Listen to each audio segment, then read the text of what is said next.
So how do you go about finding clients as a new business owner? We are going to dive in. I'm going to break down some of the ways that I went about finding clients right off the bat and really setting my business up on a good foot.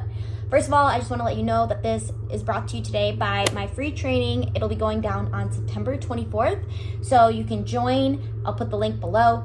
It is going to be all about how to DIY a website in a weekend that actually gets you sales. So moving on, let's get into this. If we haven't met before, my name is Becca. I am a website designer as well as a website educator.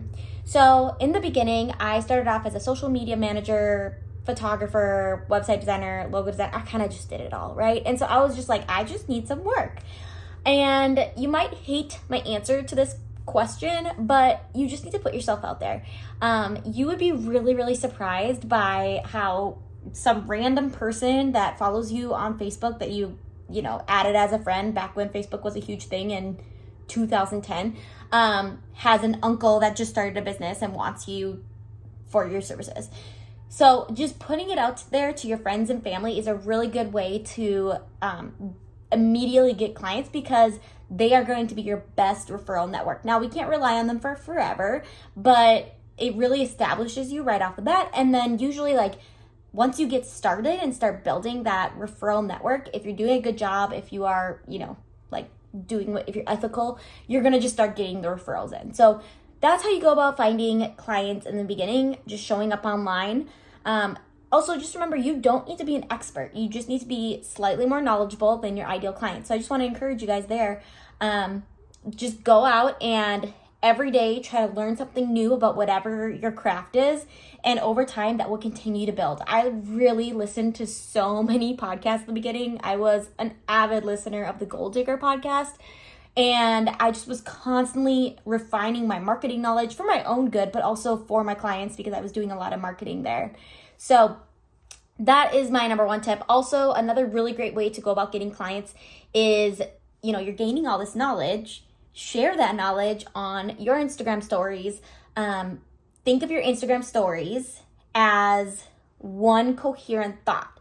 So lots of different slides with that whole thought, and those usually convert a little bit better.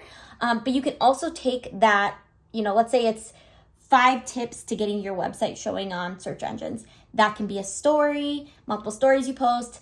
Then maybe in a couple days later, you can turn that into a carousel, and it's the same content. Nobody's going to know that you're repeating yourself, but you are now converting it into different types of content for your Instagram.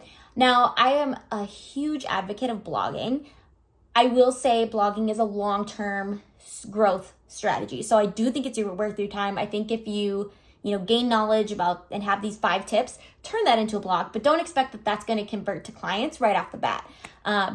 More likely your Instagram post will, or Facebook, or whatever platform that you decide to focus on, Pinterest, LinkedIn, whatever it is. So that's kind of my first tip for getting clients. Shout out to your family and friends, and then really get active on one platform and just choose whichever platform makes sense for you and your ideal client. Another thing you can do is you can go to answerthepublic.com and write in what you want to teach on, and it'll give you questions that people might be asking. So if you're like, I have no idea what to post, go there and just see what are people asking. Another way in the beginning that I got a lot of clients was joining a mastermind. So this was the first business purchase, I believe the first business purchase I made. And it was a little hefty for me, but it was so worth it. Immediately I got an ROI. Not only did I have a great mastermind leader, but who taught me a lot, but I also got connected with that community. And I would just say, when you join a mastermind, think about the people that are in the mastermind. So maybe don't join a mastermind with other people in your exact field. Instead, look for one that has people that might need your services. So for me, it was a mastermind for new business owners.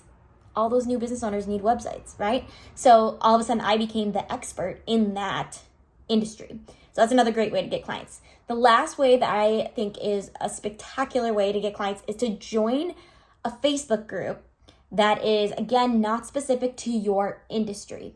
For example, I'm going to use website designer again. Let's say you join a Facebook group of plumbers in the city in which you live. Then as like plumbers, they probably don't know anything about website design. So as they're posting like, hey, how are we showing up on Google? You can start to like answer their questions and engage. Or, you know, I've just seen this work very well if you join a specific Facebook group that's not related to yours, but that you can answer questions that get asked frequently. So those are a couple different ideas. Just show up and share your journey. And that, for me at least, that really helped right off the bat. So that was question 1. Question 2, how do I start a business if my industry is oversaturated? The first thing I want you to remember is that you are in that industry, so you feel it is oversaturated. But if you were to ask your next door neighbor, they probably wouldn't say the same. When you think about a photographer, yes, there are probably a lot of photographers in your city, but there's also a lot of people in your city that need photographers. So what I would just say in terms of words of advice is be ethical, be good at what you do in terms of not ghosting people, and don't drop the ball. Like, if you are just running your business with integrity and professionalism, you will start standing out from the crowd, because unfortunately that's just not the reality, and you'll start getting referrals. So that's my 2 cents on oversaturation. Number 3, how do you keep clients? This is kind of in the same vein.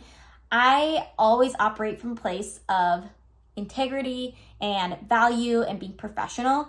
I also, anytime I can, I try to over deliver. I under promise and I over deliver. So if I say, you know, a 5-page website is this much, I actually end up giving them 6 pages. So just something to think about in the back of your mind is there a way that you can over deliver for them? Another question I got asked, how do you not quit when it gets hard? And this is the big kicker. This is what gets people and just takes them out from under their feet. I have really solid boundaries in place. And so think about like, how many hours do you want to work? And really be solid with that. Another thing is have a contract in place. This has saved me more than once, not just in the sense of like, I don't have to bring a client to claims court because I have a contract, but it's saved me in the sense of protecting my mental health, because again, I've probably served over 80 clients and I've maybe had this happen 2 or 3 times. So just realize it probably will happen. But a client maybe would come and be frustrated by what was delivered, and I would say like, hey, here's what the contract says. Here's everything I did, and actually here's how I over delivered. And anytime I sent that email with so much anxiety in my heart, but anytime I sent the email, they'd be like, yeah, I have no grounds. So just keep that in the back of your mind. Get a contract. I'm going to link one below, a contract shop that I've used in the past, the legal page. I really like her contracts, and I think she does a really good job for creative entrepreneurs. So that's my advice, and just also over deliver if you can. So let me know below if you guys have any questions about running an online business. I know it can be super hard. I'm going to link a blog post with other helpful resources, some books that I've found to be really helpful, some reels I posted that are just really honest about my journey and some of the struggles I've gone through. So I hope you guys find those resources helpful. And again, remember, if you're watching this before September 24th of 2024, please join me in my live training. I would love to just tell you guys my strategy for quickly getting a website into the world. I have now done over 40 website in a days. And so I've really honed in this process. And if you're someone that just cannot fork out $4,000 for a website designer, but you need a website, I'll narrow it down exactly what you need. I'll take you through the process and teach you how to make your own high converting website very quickly. So I'll link that below. I'm looking forward to seeing you guys in it.